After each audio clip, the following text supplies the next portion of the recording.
Hello, listeners. Welcome to the Strength and Recovery Podcast. We're so grateful to have you joining us.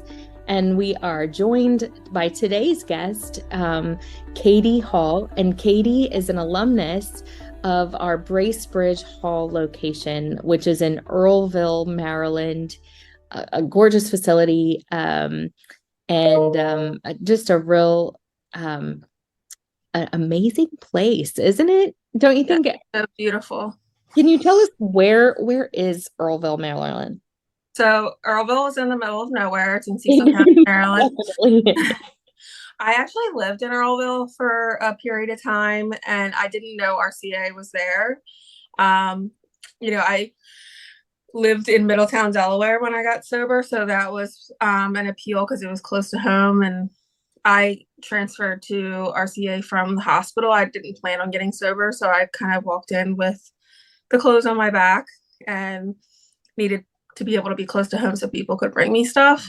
But it's absolutely gorgeous. I feel so blessed to have gone there. And through my sobriety journey, I've spoke in I can't even tell you how many places now, but like very sordid places sometimes, and it really makes me appreciate how blessed I am to have gone to RCA. Well, I think I met you at Bracebridge for one of the alumni events. Yep, exactly.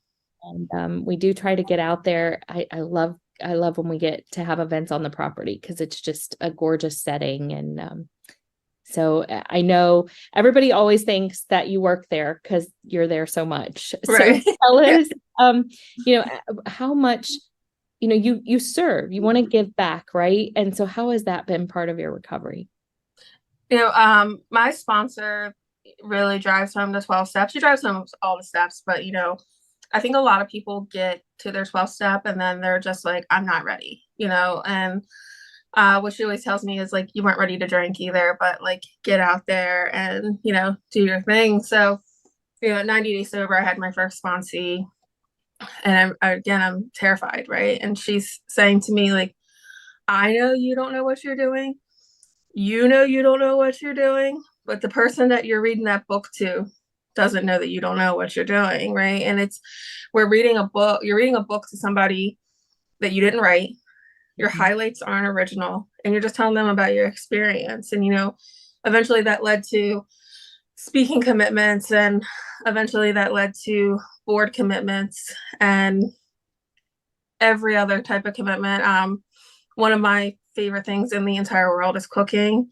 And, I've been able to use that in service. I was going into the attack addiction houses and teaching them how to cook just basic meals for when they're, out on their own. And also I have a monthly commitment at a homeless shelter where I go down and cook meals for the residents of Dover. I love that you took your talent, right, and found a place to plug that in. I know a lot of people are like, I don't have a special skill, or I'm not a public speaker, but just telling your story and sharing your heart and your talents, whatever those are, even if it's just life skills, right? We're all good at something. I heard somebody like say, I'm the best at laundry, and even that's skill to go in and teach people how to. I don't know. That's kind of a silly. Yeah, no, I have a friend who is in recovery and she runs a laundry service. She just, yeah, I'm just like, that's awesome. I hate laundry. So, That I would would not be my special gift. I don't even know why. Yeah. I thought of it probably because it needs doing, right? Right.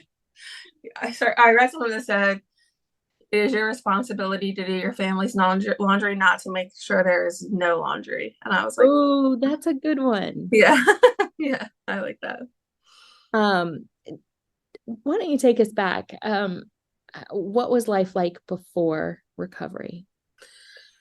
Chaos.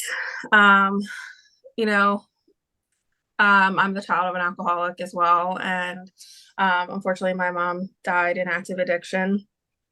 Um, direct result of her addiction, not necessarily, she didn't overdose or anything like that, but, basically her body gave out and she died in 2016. And, I lived my whole life swearing I would never be like her. And I didn't believe addiction was a disease. until it happened to me, honestly. I resented her. I hated her. I wanted her to love me and love my sister more than she loved drugs and alcohol. And, now that I've gone through it, like I loved my children way more than I loved alcohol. Don't, let's not get it twisted. But at the end of the day, their alcohol was more powerful than my children. And, I got divorced actually 5 years ago today. And I I mean, the addiction was definitely present before then, but it got way worse after. Mostly because I didn't have anybody watching me or like holding me accountable, and it was almost like a permission slip to go do whatever I wanted. So yeah, I mean, I just swore I would never be like her, right? And I'm going through this divorce, and you know, I'm accomplishing things in active addiction. People don't talk about that a lot. A lot of my friends that are in the rooms, um, were homeless and they were in jail and things like that. I was close to being homeless, but I wasn't homeless. I was close to going to jail, but I didn't, right? I had a very promising career. I had a house, I had a car, I had a boyfriend, but it just like all this pain that I had endured basically my whole life, childhood, and just pushing stuff down. Really, I was just like feeding myself medicine with alcohol. And, I always had a relationship with God, or I thought I had a relationship with God. I believed in God, but I wasn't trusting Him. And, the prayers that I had before were like, please God, let me win the lottery, because I thought that was going to solve my problems, or, let this man love me. And, um, eventually it was like, I don't want to wake up, you know, or, and then when I did wake up, it was like, please help me get sober. And like, I thought that those prayers were going to be answered with rainbows and sunshine. I thought I was going to wake up one day and it would just be like, poof, it's gone. But that's not what happened. I had to be in enough pain essentially to surrender. And the breaking point was October 9th, 2021. I was drinking and driving, which I did all the time. It was a favorite pastime of mine. And I hit a family of four. And yeah, and I would like love to tell you that I sat there and took the consequences of my actions. I would love to tell you that I made sure everybody was okay, but I didn't. And I fled and I hid from the police for multiple days. And eventually something came over me that, just said like, there's a common denominator with all your problems, and it's alcohol, and you need help.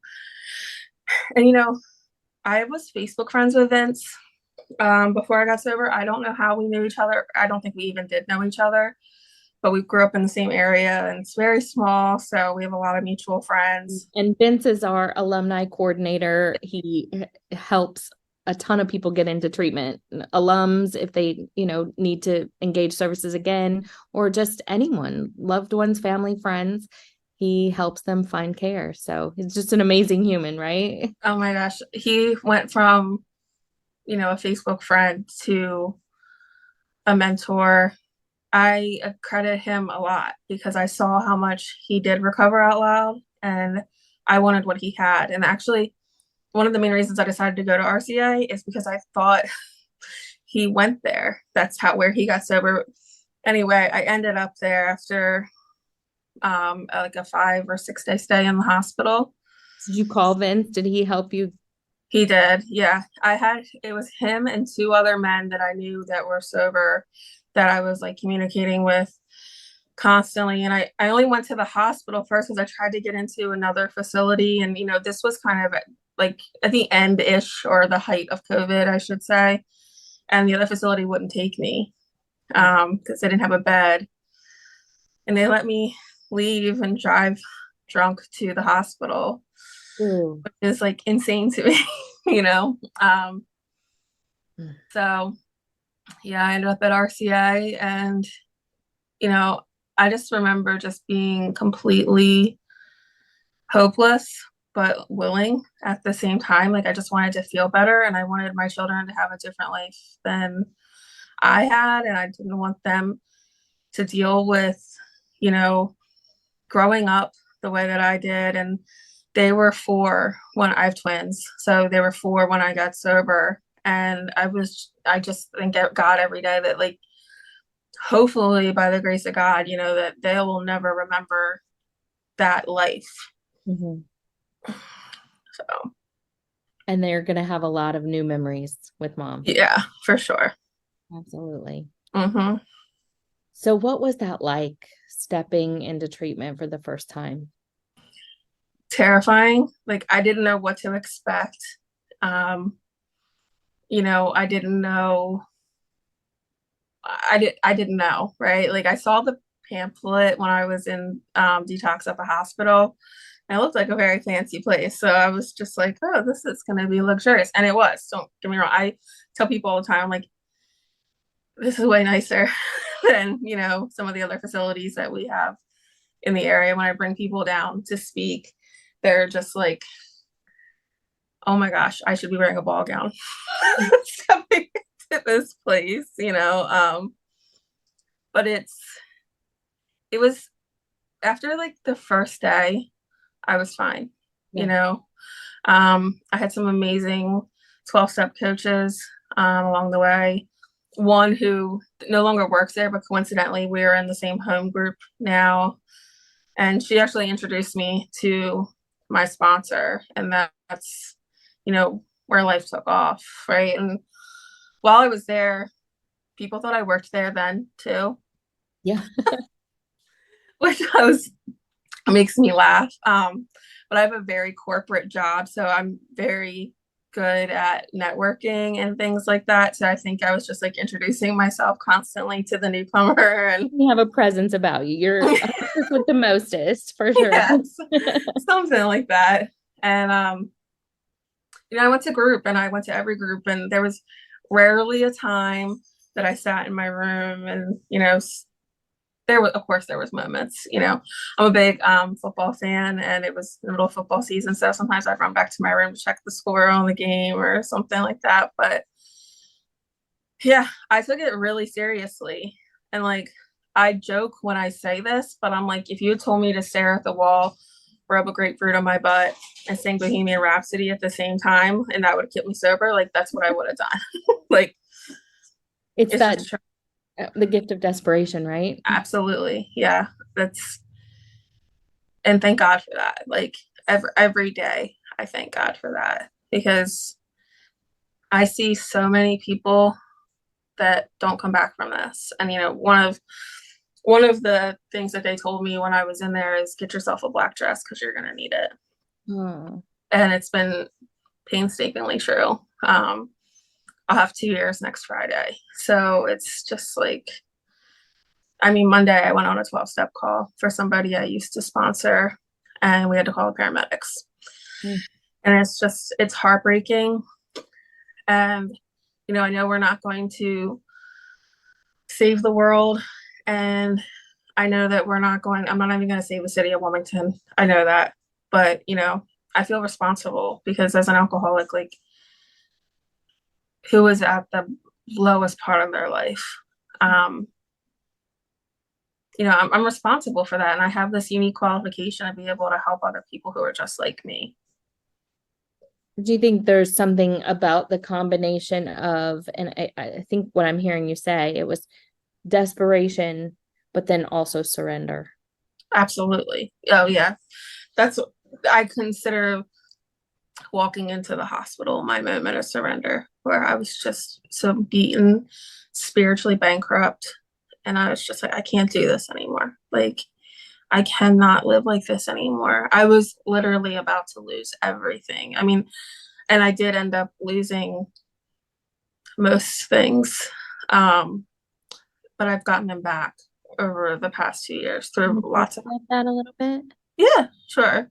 What do you feel like really your addiction, if you had to sum up the cost or the things that you lost? So let's put it this way. I was a vice president at a law firm. When I came in, I was making almost $100,000 a year. And I had two side businesses, which I don't even know how much money I was making during those. But one of those businesses was a mobile bartending business. And the year I got sober, we did 65 weddings. So it's got to be close to $200,000 like that just went down the drain, you know. I never made a mortgage payment in almost 2 years, and COVID, protected me from being put out on the streets, but I had to deal with that, essentially as soon as I got sober. And so you're talking close to, I'm doing the math, close to $300,000 a year. And more than that, probably. Yeah. Where is all that going?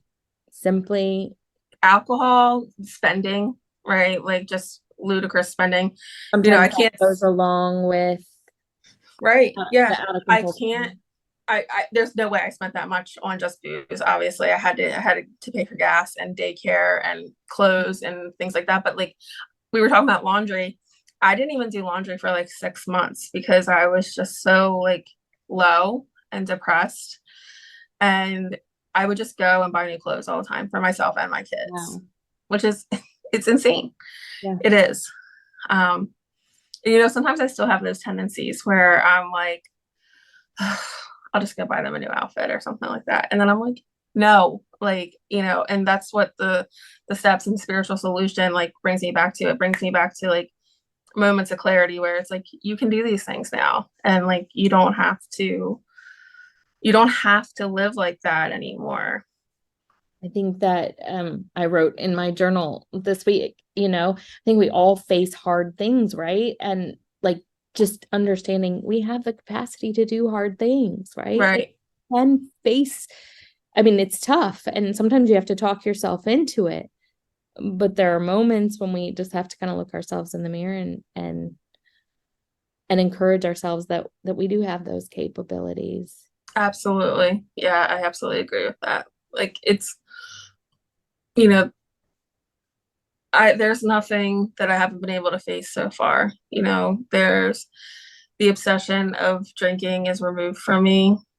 Of course, there's a moment occasionally where I'm like, I bet I could just have one.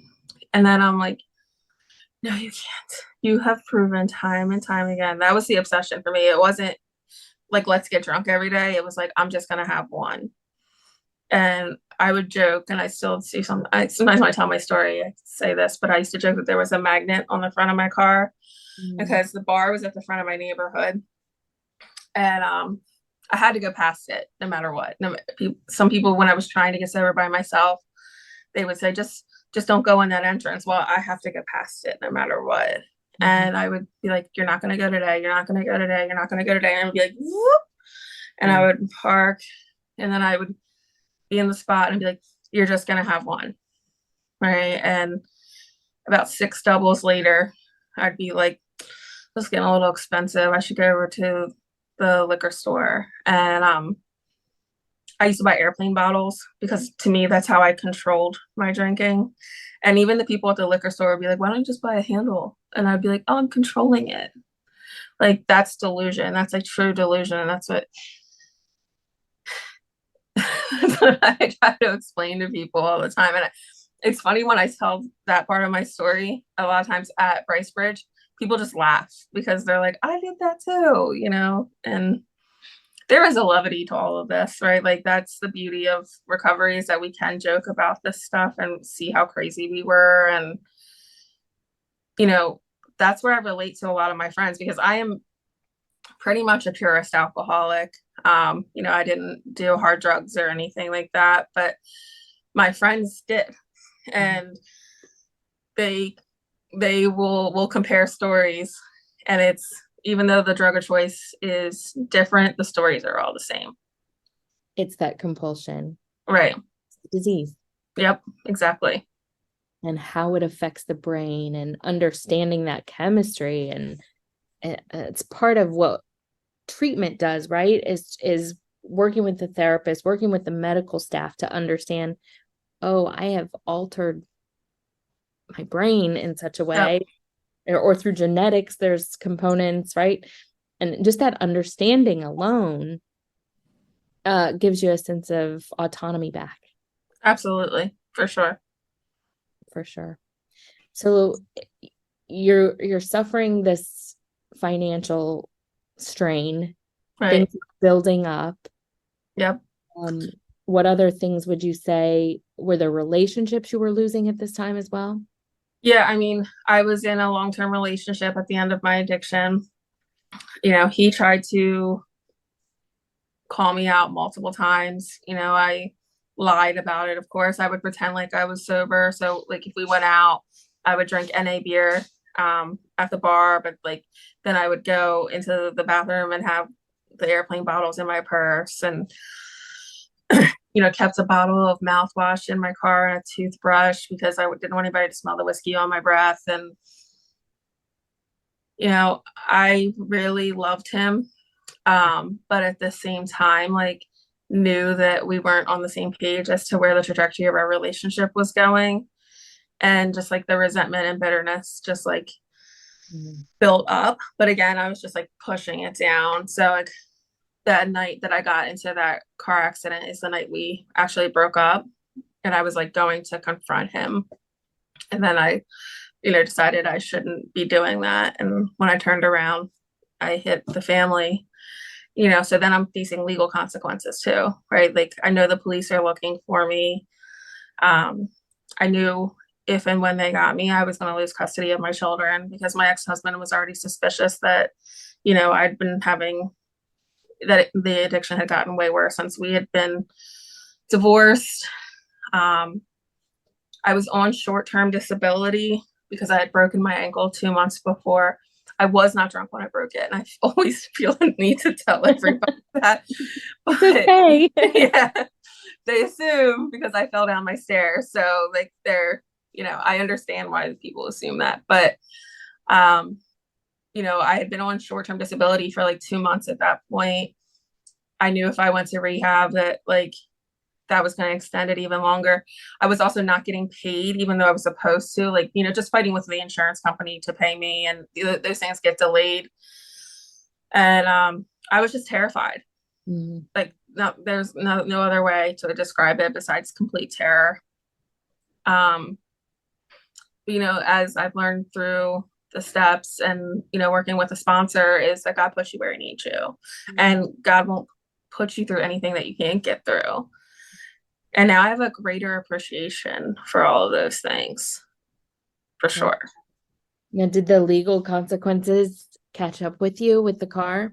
Yep. So I turned myself in while I was in rehab. One of the drivers took me to the police station. Did you decide to do that? Did you feel like My that? therapist strongly encouraged it. He was like, it's going to look better for you if you turn yourself in while you're here rather than, you know, wait. The longer you wait, the worse it's going to be. Mhm. And so I'm so full of myself in this moment that like, I don't have my cell phone. So I'm driving an hour to go turn myself in with this driver. I'm wearing my RCA navy blue t-shirt. And like all I can think of is I'm gonna have my rehab t-shirt on in my mugshot. Like that's like insanity, right? Like that I'm so self-absorbed with myself in that moment that that's all I can think about. Like not if I hurt that family. Thank God nobody was hurt, by the way. Um, and there was no mugshot, there was no handcuffs. Yeah. They just handed me a stack of tickets, and I ended up losing my driver's license for 6 months. I should have lost it for a year because I didn't have insurance at the time either. And my sponsor wrote me a gleaming letter of recommendation because by the time the court case came around, I had like 8 months of sobriety or something like that. So she wrote me this like gleaming letter of recommendation, and the prosecutor called her. So, and she told me, she was like, I've written dozens of letters. And she's like, they've never called me before. And they took a little bit of pity on me, that I was really serious and that I not just a person who goes to meetings, but a member of a 12-step fellowship, that I do this for real. And yeah, so I lost that June of 22, I got my license back December of last year. And, I was able to get a car, get insurance, which is outrageously expensive, but, I can afford it. It's just a little gut punch every month, so I think we all feel that way. yeah, for sure. Uh, Yeah. yeah. And I think there's got to be some, um, it's got to feel good to be able to do that. Like, oh wow, I'm taking Absolutely. even the Yeah. little things, even when they hurt, even when, but I'm doing the hard things. Yeah. I was actually just talking about that with my boyfriend's mom because, you know, when I got out of rehab, I didn't have gas in my house. And so this is so dangerous. Don't anybody ever do this, but I was like literally sleeping with the oven on broil just to like warm the house so the pipes wouldn't freeze, and sleeping with like a space heater in my bedroom, and because I had to sell the house, right? Like I hadn't never made a mortgage payment on it. I had like a small window of opportunity where I could sell it before it went to sheriff's sale. And now like the beginning of last year, I think the electric bill was like $500 because I was living in like a historic home. And I was like, but here's the beauty. I can pay that, right? Like, and I can do that. And I get to have heat in my house and I get to have air conditioning, and like I can leave the lights on. It's okay, you know? And I guess we talked about the loss, but these are the things that are coming back. The Oh financial, yeah. the what else do you think has come back to you? Gifts of recovery. So this is I can say this in my sleep because I say it every time I speak, but what my sponsor tells me is it's no longer my business where I live, where I work, or who I'm with, right? And Say that one more time. where I live, where I work, or who I'm with is none of my business, Okay. And tell me right? what she means by that. So, basically just surrendering and asking God to put you where he needs you, right? Um, It's so like, surrender to the next level, right? That's like yeah, it hasn't failed me. I don't know what else to say, but besides that, not lack of taking responsibility. It's, to go back to what I've heard people say, doing the next right thing until all those things fall into place, right? exactly. So,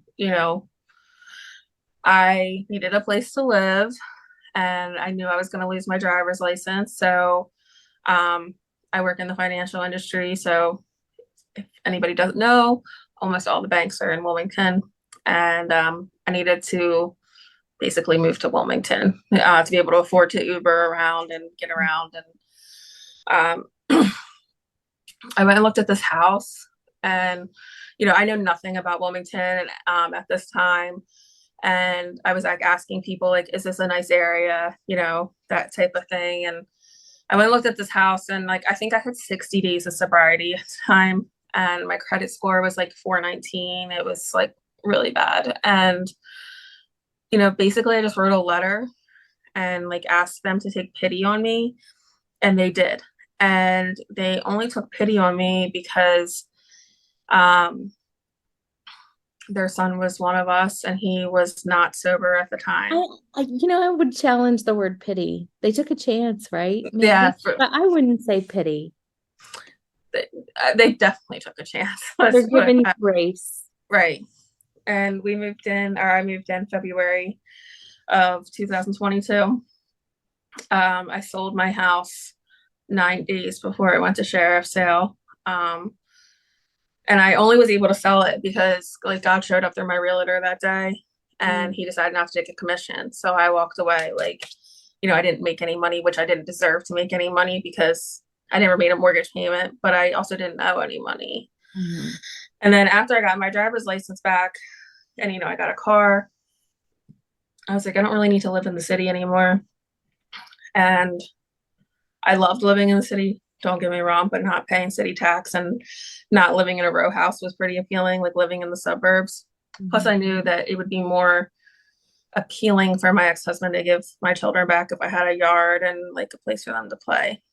And I went and looked at this house, and Again, I recover out loud. It is not a secret. Delaware is a very small place. Everybody knows everybody. And I look at this house, and the guy's like, the landlord, he's like, I understand you're a sober member of a 12-step fellowship. And I was like, I am. And he was like, the house is yours. You can have it. No credit check, no background check. Um, when do you want to move in? And he flipped the house and he let me pick every single thing out. So we went from like a 2-bedroom row house to a 5-bedroom single family home. Oh my Yeah, I love it here. I live in Ellesmere, which is like a suburb of Wilmington, and not where I ever thought I would be. But again, God puts me where he needs me. And like, I'm 17 minutes from my office. Close, like my home group is 5 minutes away. I'm able to get to anything within a few minutes. And then, my ex-husband did give the kids back. And now I have them every weekend. We never went to court. There was no like fighting, screaming. It was just like, I see what you're doing and I trust you. And then my job, right? Like I came in, like I said, I was a vice president at a law firm, but I was really miserable, like really, really miserable. And I was just not succeeding. I felt like I couldn't do anything right. And I just knew that the end was coming to that job. And out of fear, I was like, called my sponsor and I'm like, what do I do? And she's like, you need to ask God to put you where he needs you. And I said, well, I can't make less money. And she was like, oh, sweet child. She laughs at me a lot and she's like, God will provide. Like, you stick close to God and perform his work. You help his kids and he'll provide. And so I did, and I took a $12,000 a year pay cut. And I went into this job at a different company. And, they might not have been able to financially compensate me, but they gave me grace. They gave me empathy. They allowed me to recover out loud there. When I didn't have a driver's license, they only asked that I come in the office 1 day a week. And, eventually that job got to be, I felt like I was outgrowing it a little bit. And then I got an offer at another financial institution. I've been doing this for 18 years. I can't believe it. But anyway, with a 56% pay increase. And I just can't fathom like, I think back 5 years ago when I got divorced and I'm making $80,000 more a year than I was then. God. And it's just like, I don't have a degree. I'm very proud of the fact that I don't have a degree. I've had to work very hard for everything I've ever had. But 18 years ago, I walked into Bank of America, $12 an hour, call center job. And I really thought, like, in my little heart of hearts, like, I really hope someday I'm able to make $20 an hour. And, through hard work and discipline and networking and just, the gift of gab, it's gotten me here. And being yourself. Yeah, for sure. Yeah. Tell me, what's been the hardest thing you've had to do? Give up my kids. Because like my initial thought is no, and they need their mom. But like I got served with the papers when I was doing my 6th step, which is, your power hour of God. And it was like peace was brought to me because I wanted to give them a chance and I wanted to give myself a chance. And, only seeing them for 2 hours a week for almost 2 years was rough. It was really rough. And having to just kind of like step back and be like, you're not the right person for them right now. And every time I've talked to you, I mean, I just remember like you've always mentioned your kids. I love them so much. I'm working on this. I'm working on this. Yeah. They're the loves of my life, and Um, I can't imagine life without them, and I'm so grateful that I get to give them a better life than I had, you know. And what do you think the role of grieving the relationship with your mom, how do you think that impacted your alcoholism? I had to forgive her, you know, and I do think the addiction got worse because I just pushed it down and I just blamed her for everything. And I couldn't see how powerful the drugs and alcohol were, you know. And I also like really selfishly held on to that for a long time, like used it as an excuse to drink. Like What way?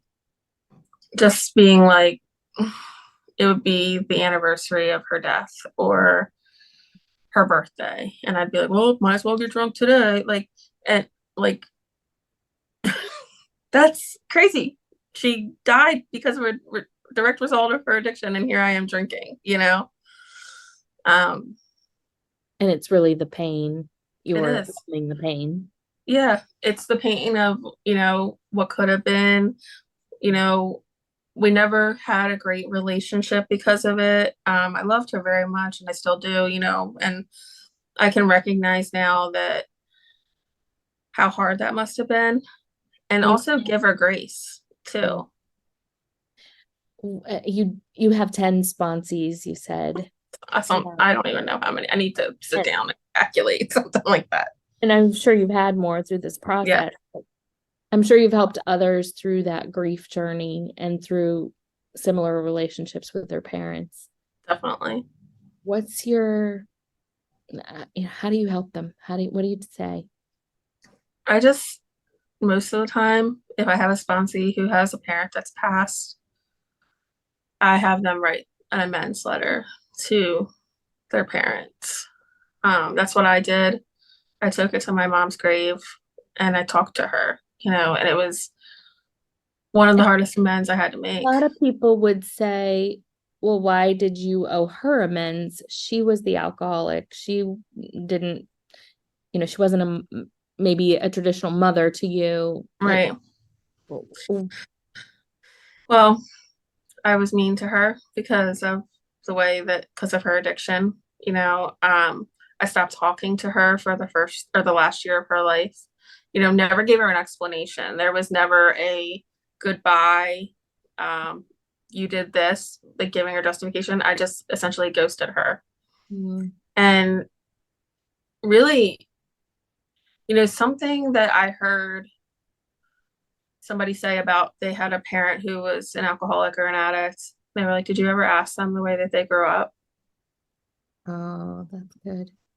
And I did not know, excuse me, did not know that my grandparents were alcoholics too until much later in life. Um, I don't remember those things. My grandmother died when I was 13. My grandfather died when I was 5. It's not something I grew up with, but apparently my grandfather was a really mean drunk. And Emotional trauma. right. Mhm. And it is genetic, right? It doesn't always affect everybody, but as far as I know, I'm the first person to be sober in my family, like be in recovery. And I just think how powerful that is. That's amazing. Right. And what a new legacy you're providing, not only with your actions, but the education, helping others. Mm-hmm. It's really beautiful, Katie. Thank you. And I'm so excited for your kids to be able to see that, there's hope, that there's power on the other side. Mm-hmm. What do you think? What would be your tip for someone parenting in recovery? Everybody says, how do you talk to your kids about that? When you I recover, haven't talked to them at all because they're so young, right? so Um, they're how old 6 now. now? Um, it's weird because I wonder if they remember things, but Mhm. I also don't want to cause further harm by bringing it up. Years. Um, when they're old enough, probably like 14, 15, I plan to sit down and make a formal amends to them and explain to them, why they weren't with me. So I kind of had an easy out because I broke my ankle 2 months before I got sober. So they thought I was getting help for my ankle. But within the first year of me getting sober, I was with my ex-husband's girlfriend and the kids, and we were taking them somewhere, and they were like, "Mommy, remember that's the mommy juice store you used to go to?" And I'm like, ugh. It just makes you cringe because I'm just like, I don't want them to know that. How would you plan to talk to them about drugs and alcohol? I'm under no delusion that I'm going to be able to stop them from trying drugs or alcohol, right? I would hope that they don't try drugs, and I hope if they decide that they want to drink, that they do it safely. Um, I was warned many times, but all I can do is provide education, and I hope that they can see someday, like if they are having a problem, that they know that they can come to me, Recovery, seeing right? you help others and going to meeting. I think that's such a legacy. For Like sure. it's this is what mom valued, right? Like Right. teaching them. Yeah, and they see some of that now because they know I go down and cook for the homeless once a month, and they're like, why? Why do you do that? And I'm like, we help people that can't help themselves, and just trying to teach them kindness and like tolerance, patience, and pity always, and it's like it says, a more important display of these principles are in our respective affairs and homes, and something I just didn't really have, you know. Um, yeah, I don't want that. I don't want what I had for them, and I don't want them to ever have to worry about me, the way that I worry about my mom. Any any last things you would want to share with us before we wrap up? Yeah, so I have to talk about my boyfriend because this is, Okay, I want to hear so it. We are here for it. so again, it's none of your business who you're with, right? And so some people will tell you that you have to wait a year to get into a relationship. It doesn't say that anywhere in any literature. My sponsor did not tell me to wait a year. She just told me to get through my steps, right? And then she told me, she said, I want you to make an ideals list, right? And I'm still insane at this point. I'm like 90 days sober.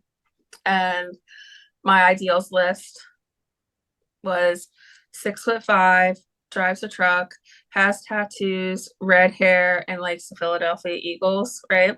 I'm a huge Eagles fan. And she was like, she was like, that's not what I meant, And Honest, kind, hard work, yeah, those kind of things, right? yeah. So she was like spiritual ideals, Stuff that matter. right? So I wrote down humble, kind, funny, smart, Yeah. hardworking, soberish, right? They don't need to be in the rooms, but like somebody who doesn't have a problem with alcohol, essentially. And she was like, here's the deal though, you have to be all those things on that list except for the soberish one. Like you actually need to be sober. And then she said, and I want you to say this prayer, and it's, dear God, please put a healthy man into my life on your time.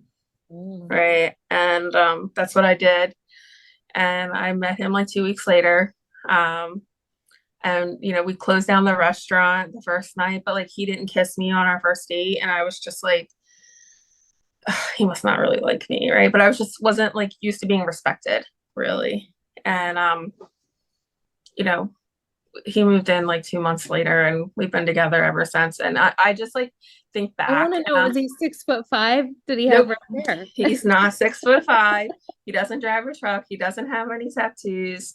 He does have red hair, and he is an Eagles fan. 2 out of 5. Right. Ain't so bad, right? But he is humble to a fault. He is kind, smart, funniest person I've ever met, right? Hardworking to the point that it drives me crazy sometimes. And he's soberish, right? Like he does not, I think I can probably count on one hand how many times he's drank since we've been together, and it's been almost 2 years. Um, which is just like mind blowing to me. Like I always be like, you can have a drink if you want, it doesn't bother me. And he's like, I don't feel the need. And I'm like, huh, I don't know what that feels like, but I was going to cut things off like pretty quick into our relationship because of his work schedule. He's a restaurant manager, so it's like not great. Yeah. Especially when I work in corporate and then he's working like nights and stuff. So my sponsor was like, let me ask you something. Is this the first time you haven't been in a codependent relationship? Oh. And then she said, let me ask you something. Is it possible that his schedule allows you to focus on your recovery? And I was like, you're right. And, he's my best friend. We have a puppy together now. And, then he also told me, he's like, we matched on like a dating app back in like 2019 and you wouldn't answer my messages. And I was like, you better thank God. Like, that was God helping you out, buddy. Like, and, the 12 steps and, these spiritual principles have helped me through everything, like, and the lows and the highs, right? And like being humble and not being boastful and things. And also like dealing with anything. Like this isn't a program to solve the drink problem. It's to solve all your problems. But yeah, I'm just so grateful. And like I'll show you this. I have this little shelf next to, and it says kind of have my coins there. Now, you have a favorite recovery quote? Is it on that shelf? Is that a favorite one? We always end with a favorite recovery quote. Yes. We will comprehend the word serenity and we will know peace. Oh, that's beautiful. Yeah. So I have another holder up because I'm getting ready to get another coin. And when I put that holder up the other day, I just started hysterically crying because I was just like, I couldn't even get a day. Yeah. And now I'm coming up on 2 years. It's just crazy to me. Well, we're celebrating with you. Well, thank you.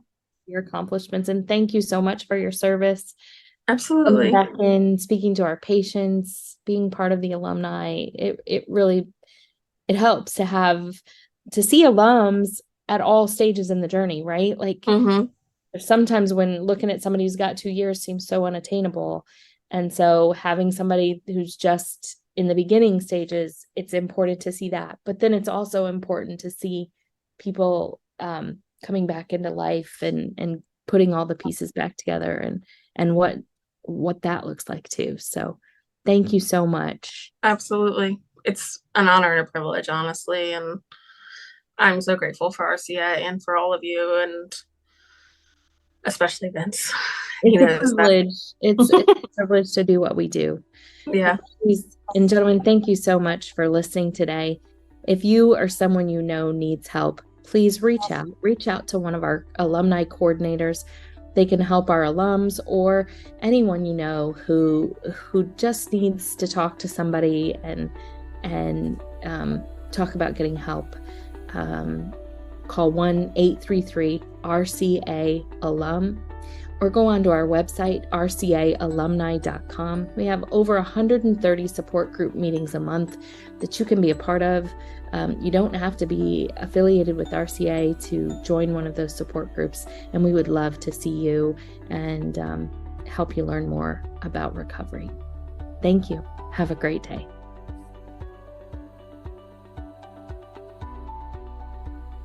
Thank you for listening to the Strength and Recovery podcast. If you enjoyed this episode, please tap the subscribe button and leave us a review. We love hearing from our listeners and hope to reach more of you out there as we continue to share these incredible stories of recovery. The RCA alumni team aims to provide a safe, supportive environment for those in the recovery community regardless of their affiliation with RCA. We host a full calendar of virtual and in-person meetings 7 days a week, 365 days a year, as well as free sober events every month. To learn more about what we do, find us at rcaalumni.com.